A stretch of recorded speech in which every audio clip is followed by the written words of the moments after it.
Well, good afternoon, everybody. My name is Alberto Vargas. I am the Associate Director of the Latin American, Caribbean, and Iberian Studies Program here at the University of Wisconsin in Madison, and it's my pleasure to introduce our speaker today. Today's lecture and next week's lecture are about Cuba. And to introduce our speaker today is Dr. Ernesto Dominguez Lopez. Professor Lopez is a professor and researcher at the University of Havana at the Center for Hemispheric and the United States. Professor Dominguez has been lecturer and visiting scholar in a dozen universities in the United States and in Europe. He has published like 55 articles and chapters in academic journals and books. And he was a Tinker visiting professor here at the University of Wisconsin in Madison in 2017.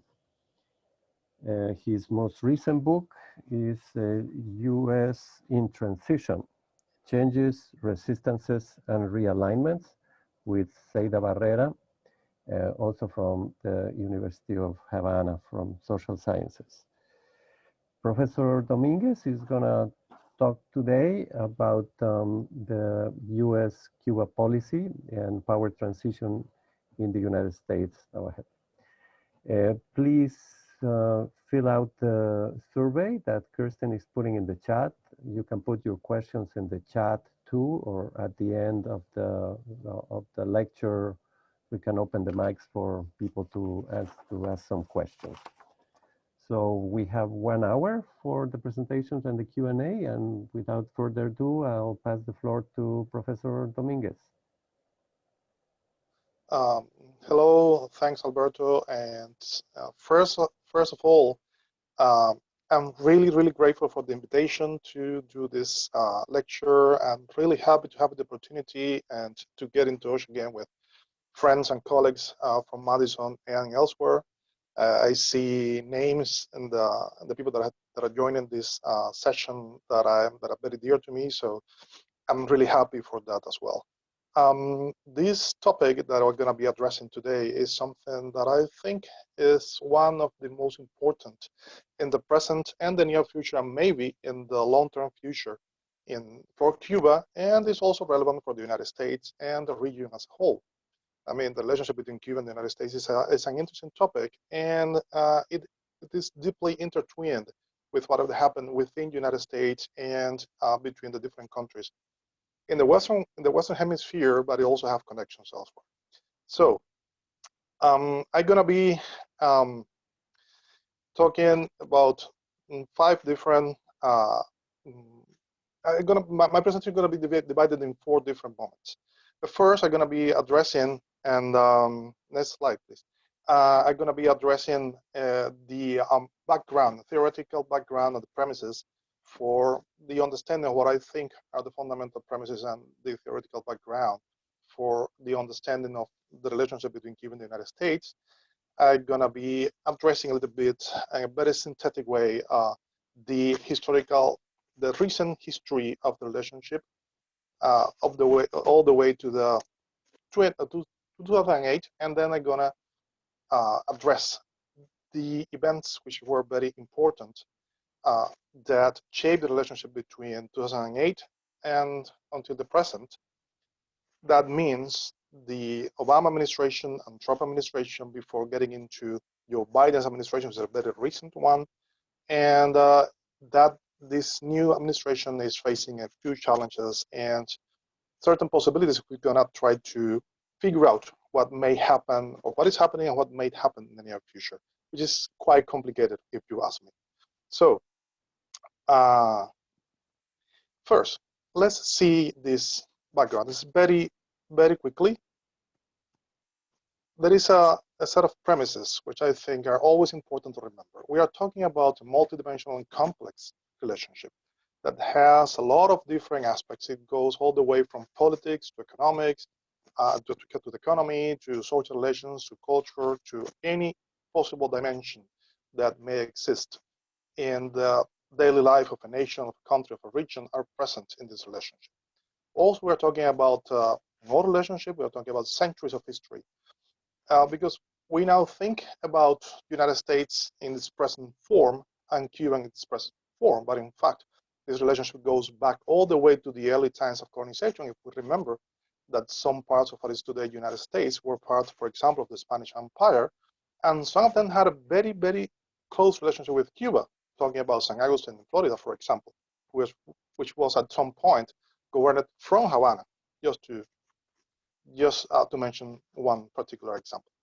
And then, which I think is the most present of all, most compelling of all of these premises, is the fact that the relationship has articulated along those centuries around, especially in the last couple of centuries, around two very different national projects.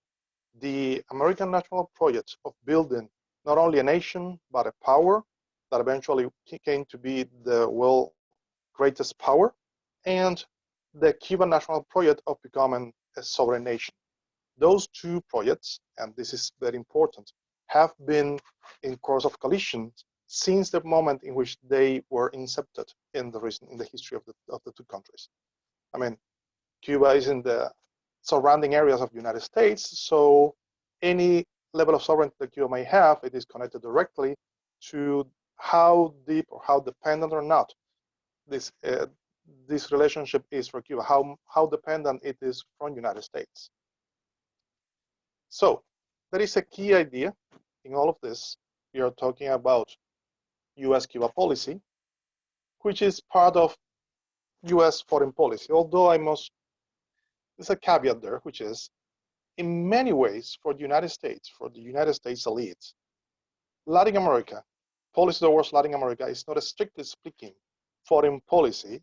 Is more closer to home than relationship, let's say, with Europe or Asia.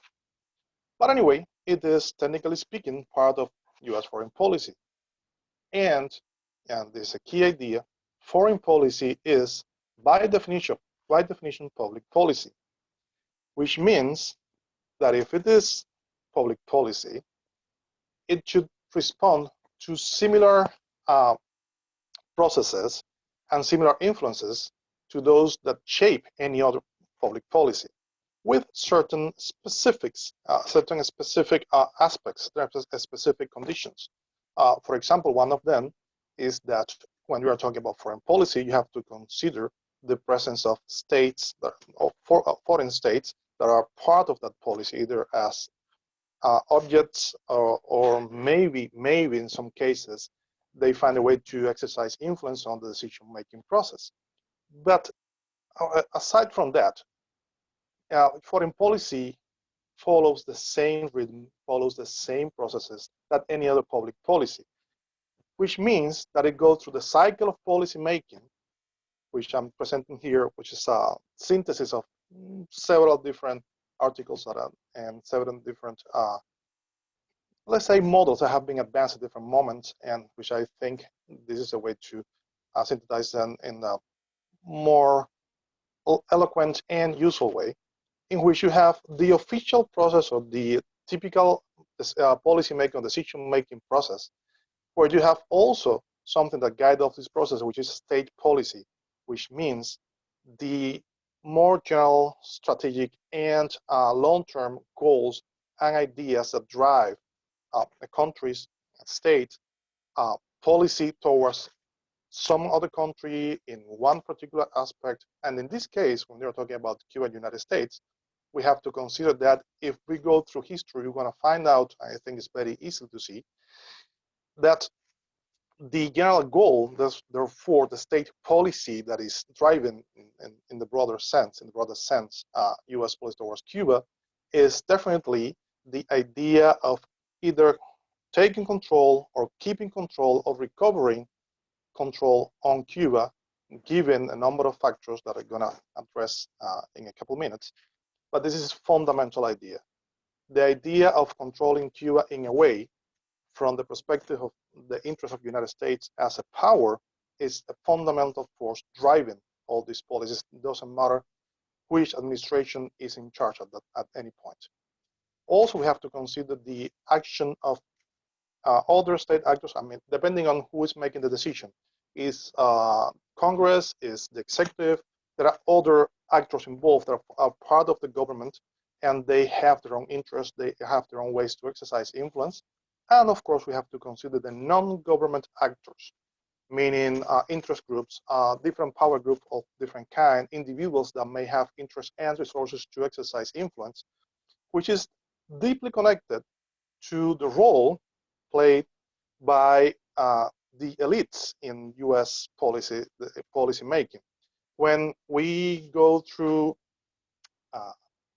the different ways in which this policymaking have been addressed, this is what I'm showing here is a couple of charts that were published a few years ago in 2014 by two researchers, Martin Gillens and Benjamin Page, who specifically tackled the problem of who is the most influential in the decision making, the policy making in the United States, which I think when we go through the charts, I think it's very clear that the average citizens have almost no influence whatsoever in decision making, because it doesn't matter how many of them support a specific policy, the probability of success in making the decision is essentially the same.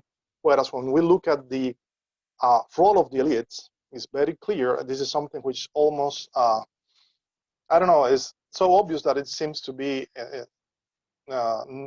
unnecessary to talk about this. But when we go through the different ways in which they have been explained, I think it was very useful that a few years ago, these researchers, they found the way to provide us with empirical data supporting this. You see, the economic elites are way more influential, and many of these decisions depends on the degree of support by the economic elites. And also, it depends in a large, at least in a significant degree, at the very least, depends on interest groups. Now, here the behavior is different. Essentially, you need to reach certain threshold. So a policy proposal may have the opportunity to go through. But other than that, we can see very easily that the bulk of the influence on the policy making lies with economic elites and interest groups, quite often organized, quite often interest groups and elites, they are essentially part of the same system, except for some specific interest groups. But in general, these are the most influential sectors in policy making.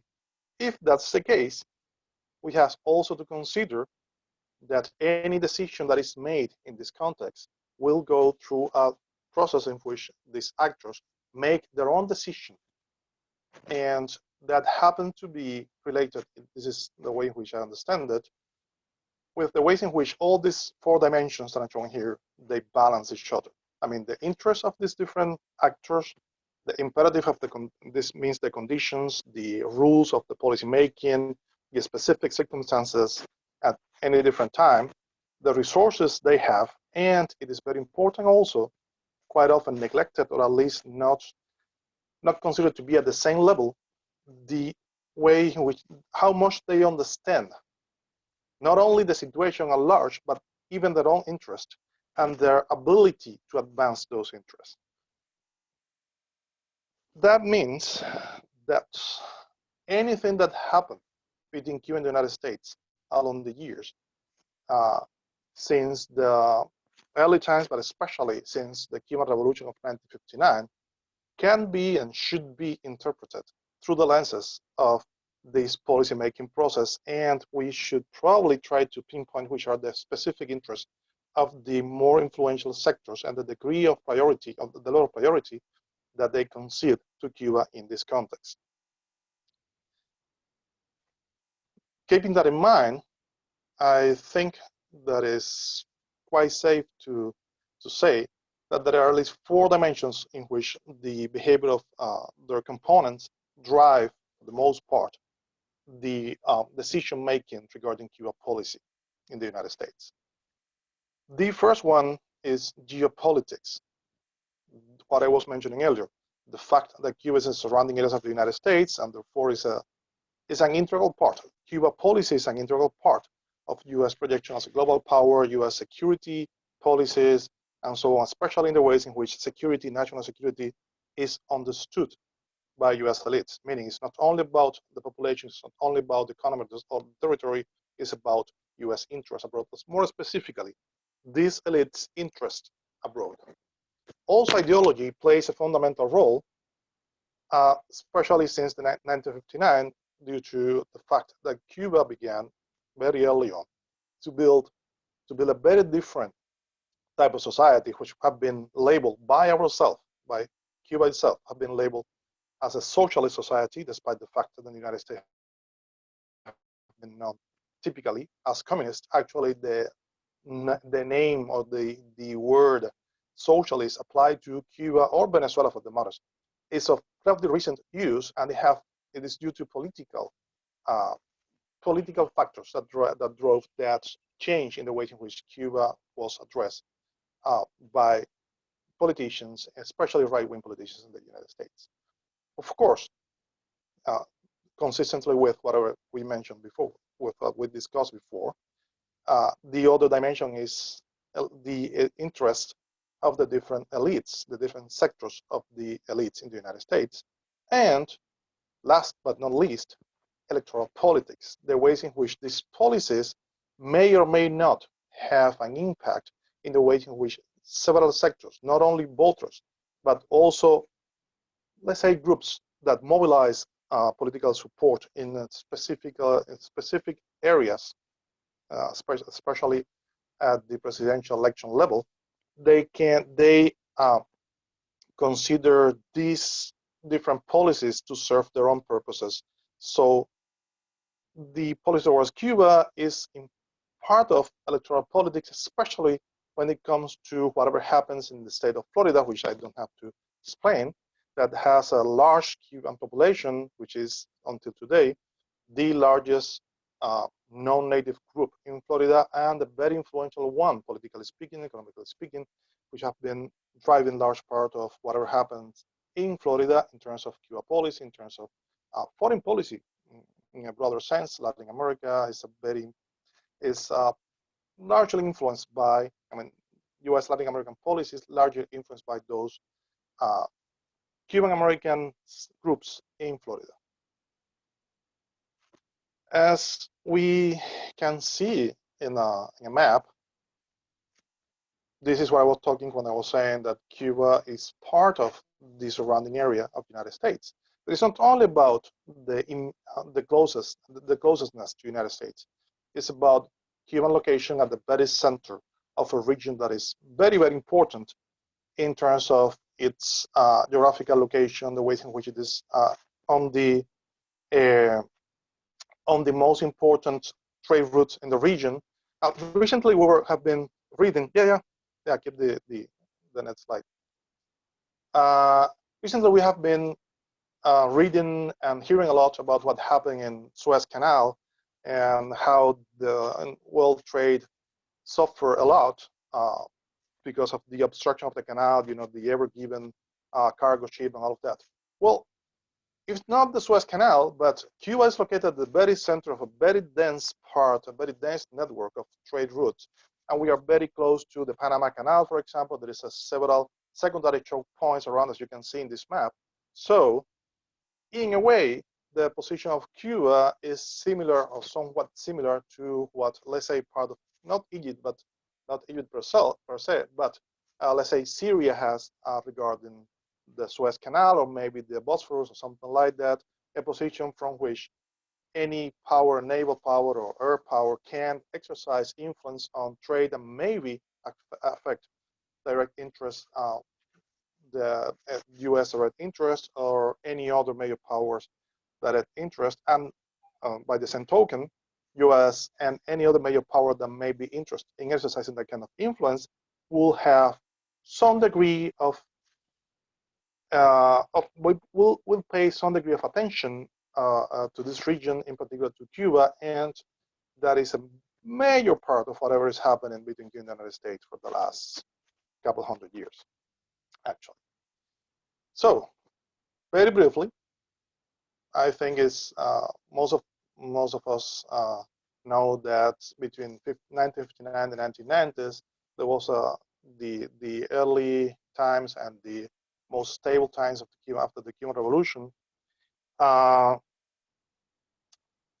We have had a relationship that have been conflictive in its nature. There is a conflict on the base of this, what I mentioned earlier, but there have been an increased conflict, a very acute stage in the conflict since 1959, have to do, of course, with the transformation in Cuba, the changes that drove away the Cuban elites that were deeply connected to the United States, and therefore they were like junior partners in association with the United States. And the reaction by Washington was a hostility, a very, very intense hostility that took form in the economic sanctions that began not in 1962, but in 1959 itself. Support for what we may very safely describe as terrorist actions, regardless of whatever have been said about those were terrorist actions, and there's still some of those that are either happening or have been planned for the last few years. And of course, on top of that, moments like Bay of Pigs, the missile crisis in 1962. So those were very, very specific moments of tension, increased tensions, but were part of a coherent policy towards Cuba. And these are just a few. Actually, there are many more, which is a very important part of the reasons why Cuba trying to find a way to overcome these obstacles and try to circumvent the restrictions imposed by US, entered in a relationship with the Soviet Union with all the perks and all the problems that it brought with it.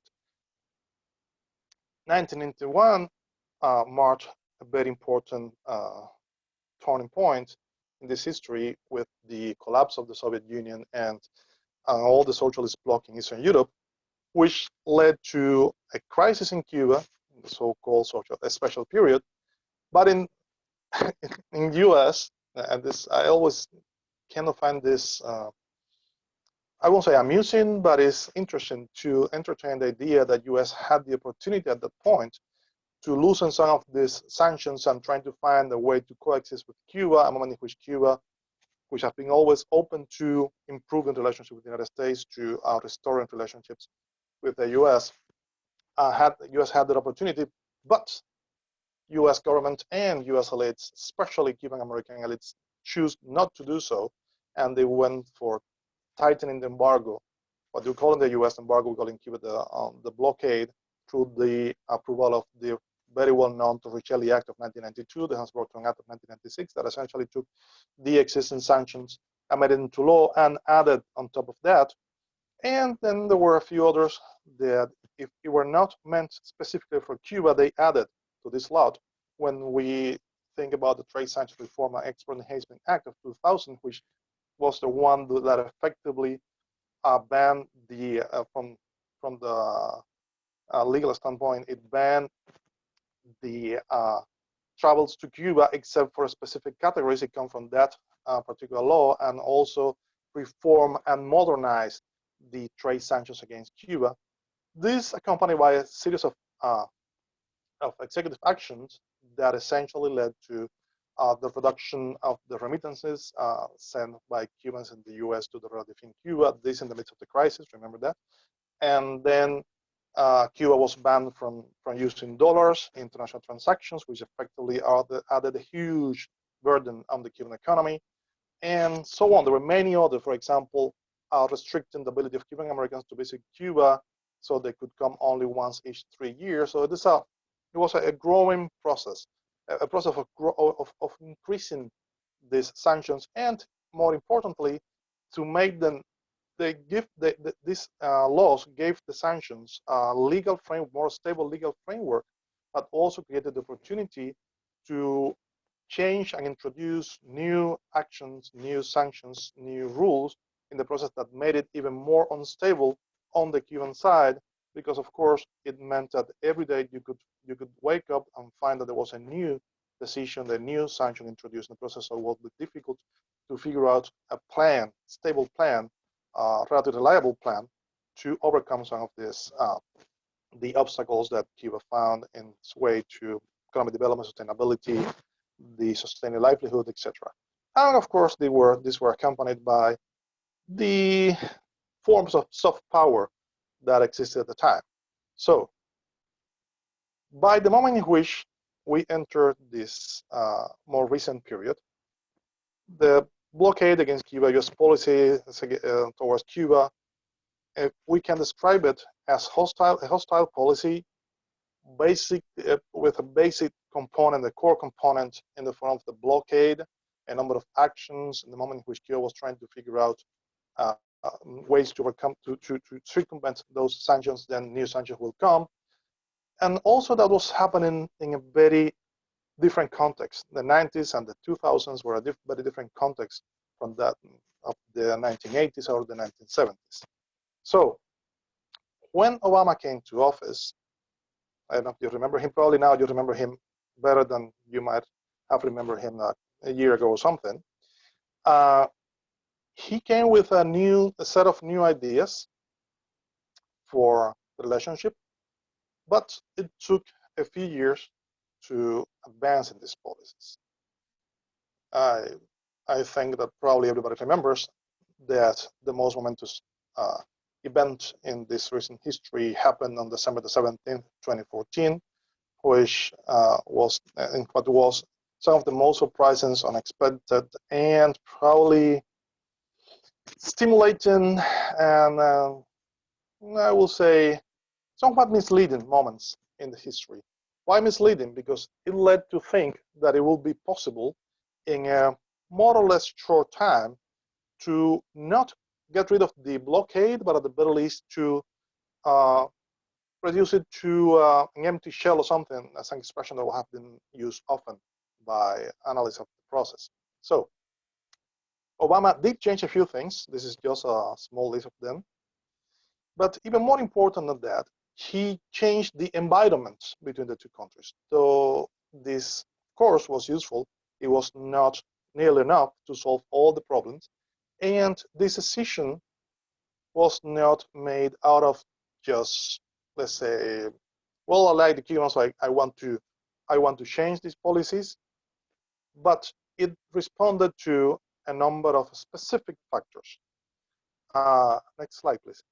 And these factors, if we consider how we were talking earlier about decision making and the ways in which policies made in the US and all of that, we have to consider that in fact Obama and Obama's administration was adjusting US policy, US-Cuba policy, to a very different environment, a very different situation, not in Cuba, not in the region, but in the world.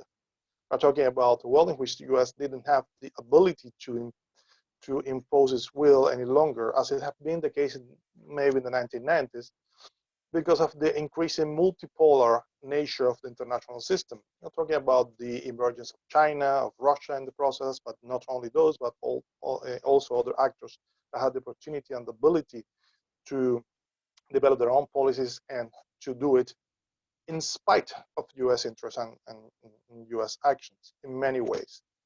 So this new policy have to do with what, at least is the way to understand it, to what Joseph Nye called at some point the perspective of smart power. That means adjusting policies to the specific conditions without having an overarching ideologically based plan or strategy that will be applied equally to everybody.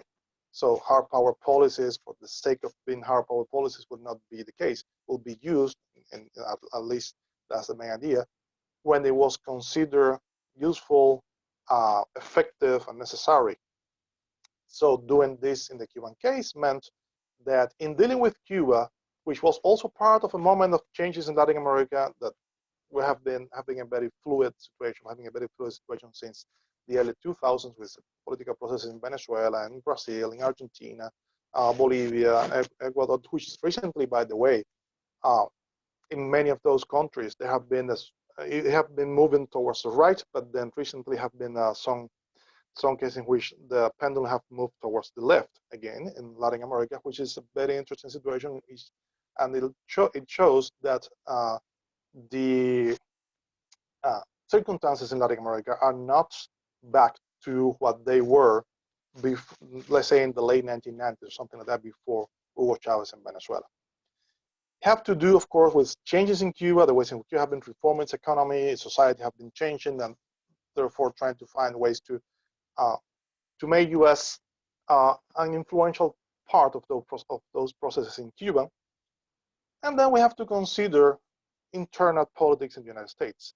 Electoral politics, the ways in which Cuban Americans of new wave of immigrants have had a different approach, not all of them, but many of them, different approaches to their relationships with Cuba and the ways in which they want to have a relationship with their own families in the country, and the idea that there were several sectors in the United States that may have, and actually had, still have many of them, interest in changing this policy. I'm talking about the agricultural lobby, I'm talking about the airlines and all the ways in which they may benefit with a change in policies, which they did in the couple of years during which these policies were effectively in place.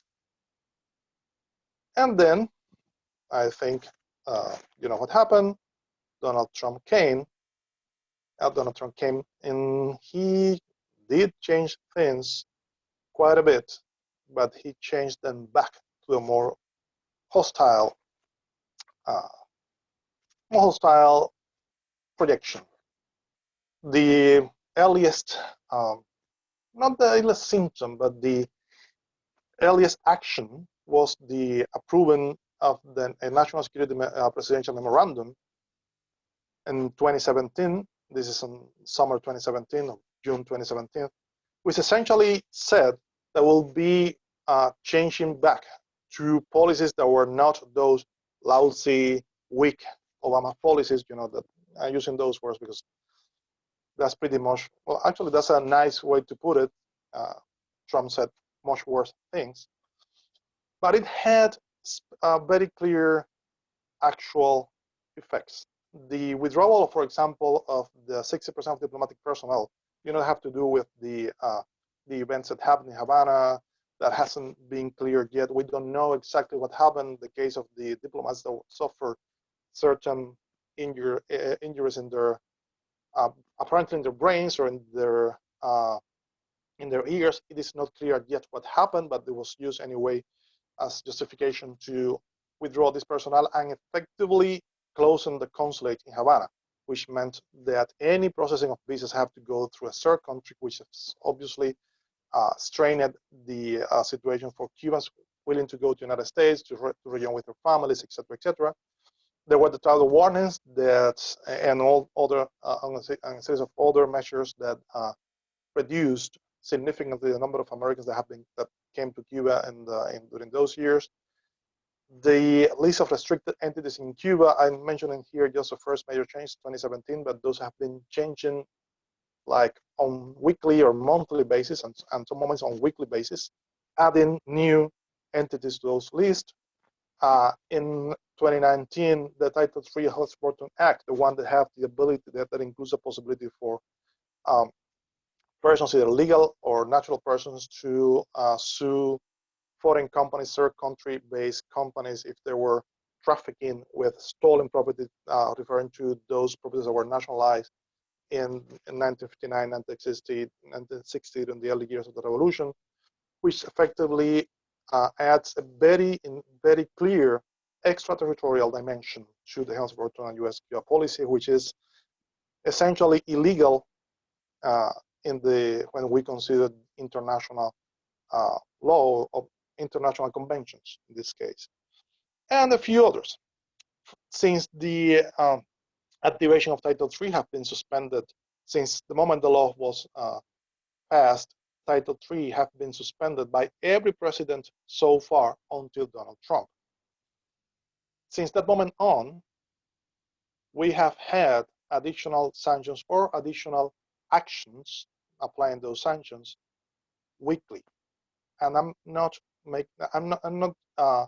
this is not exaggeration.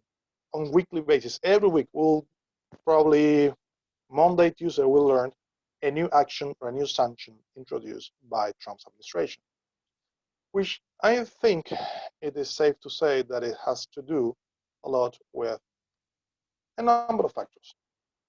First, I think there was a perception that Latin America was moving back to a more right-wing pro-American position, like the case of the election of Bolsonaro in Brazil, or Macri in Argentina, or even more so, the huge switch of positions by Lenin Moreno in Ecuador, despite the fact that they have been part of the prior administration, Rafael Correa's administration, and so on.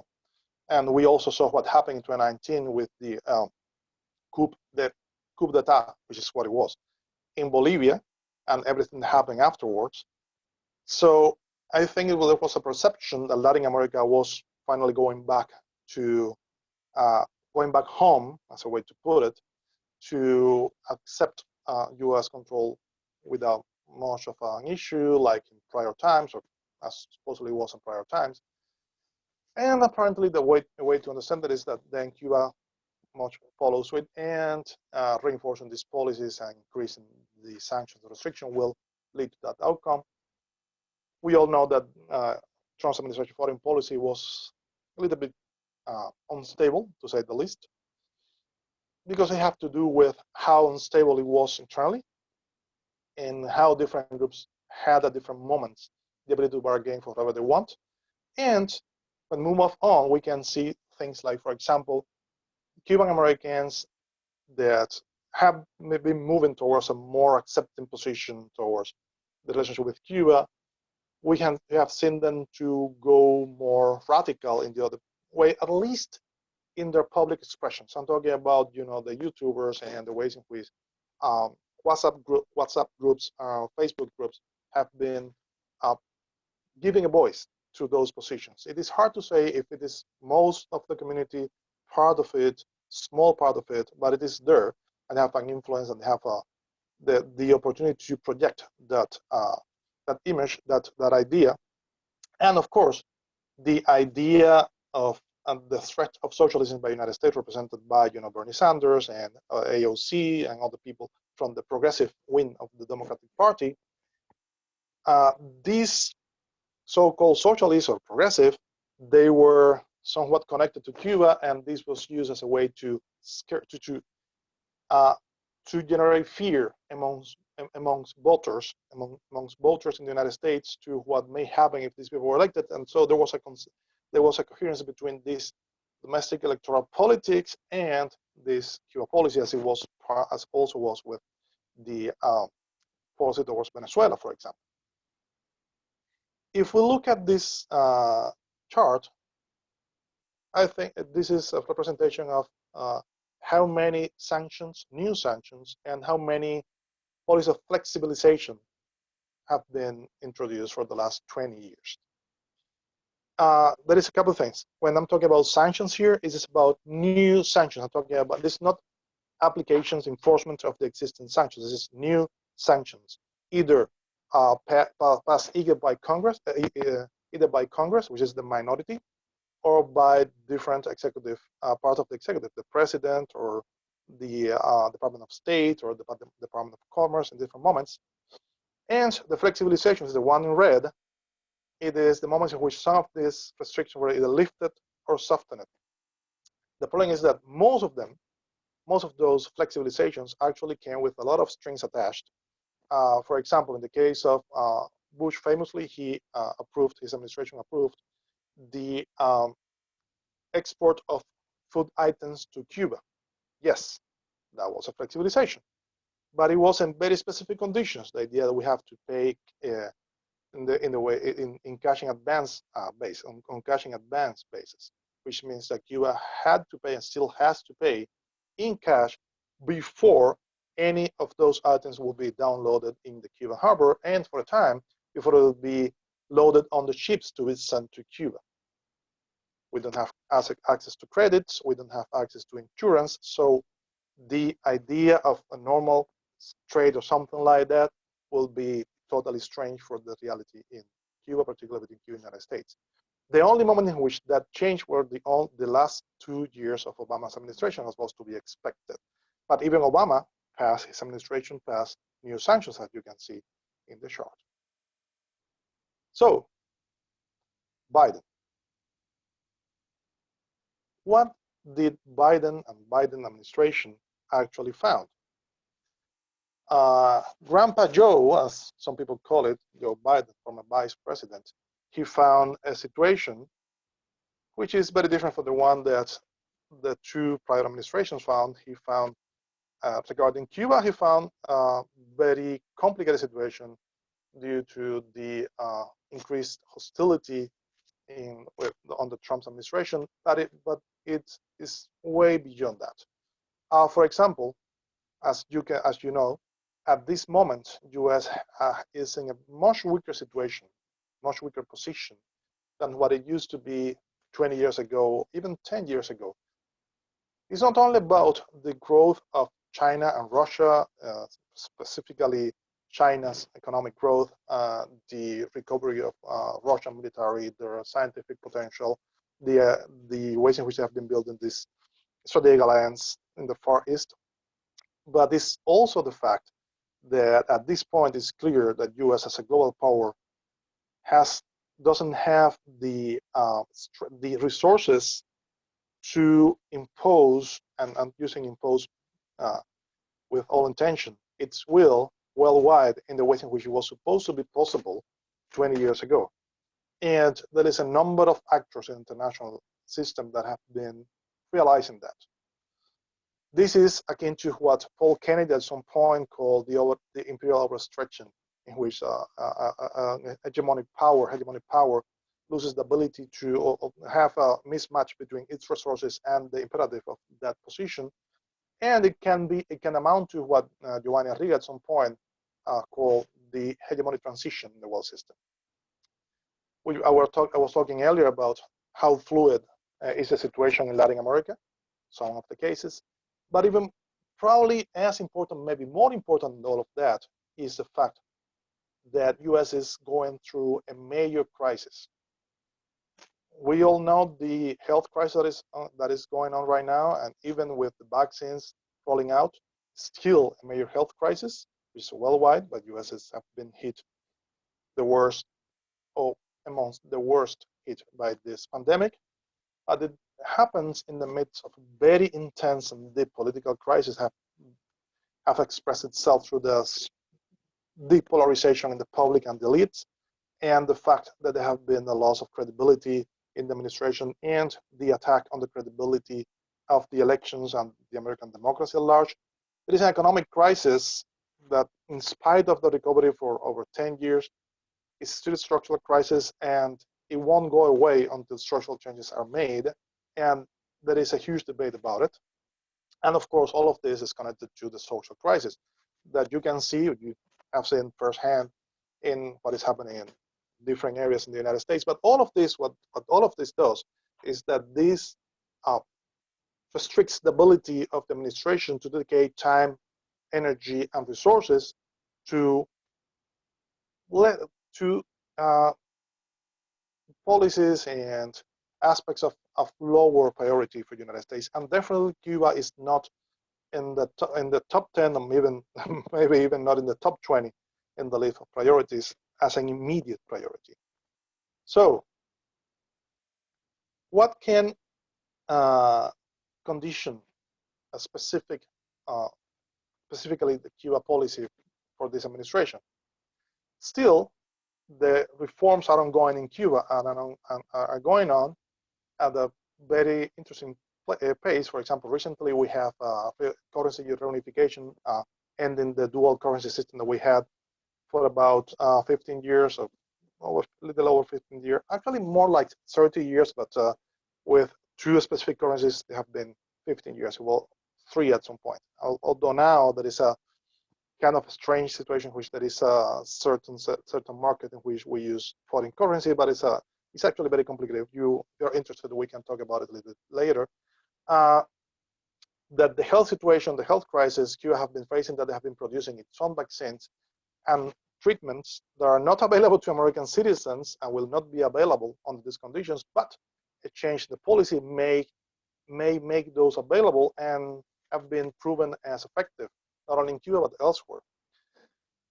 There was a very significant anti-Biden, anti-Democrat push in Florida, but Biden won without Florida, which was a huge success, if you ask me. Also without Ohio, which is a first in, at least in recent history. And also important, I think it was very clear that among the elites in the Democratic Party, there was kind of a consensus about the idea that the policy was to Cuba should be changed. But at the same time, Biden is a conservative.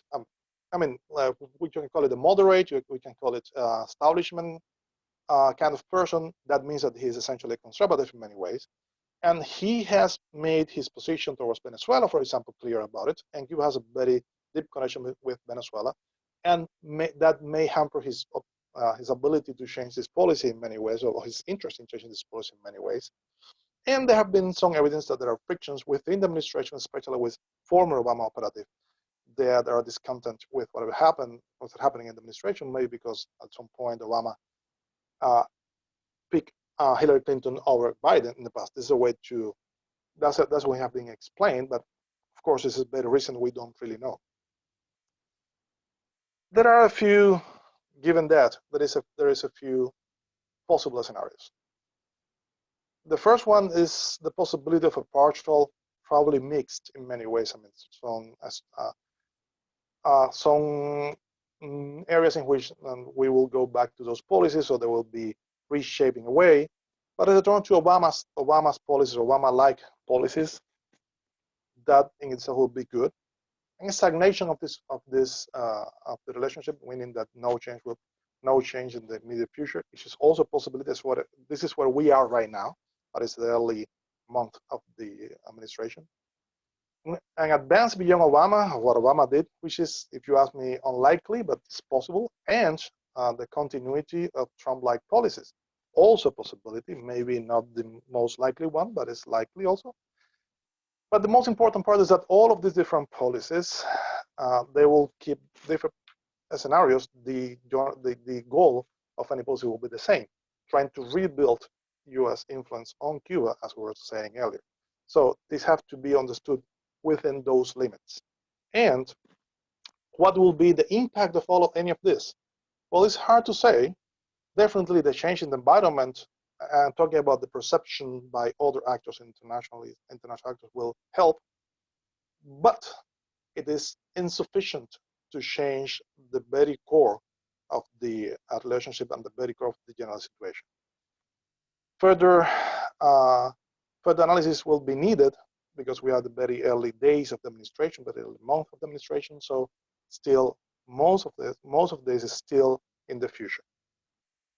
This is, I'm leaving you here if you're interested, a list of publications we have, list of work we have published in the last few years. These are all by authors from my own center, in case of interest, most of them in Spanish, but a couple of them in English. So maybe this can, if you're interested in knowing the ways in which we understand these processes, this may help. So that was pretty much what I had for you today. Thank you very much.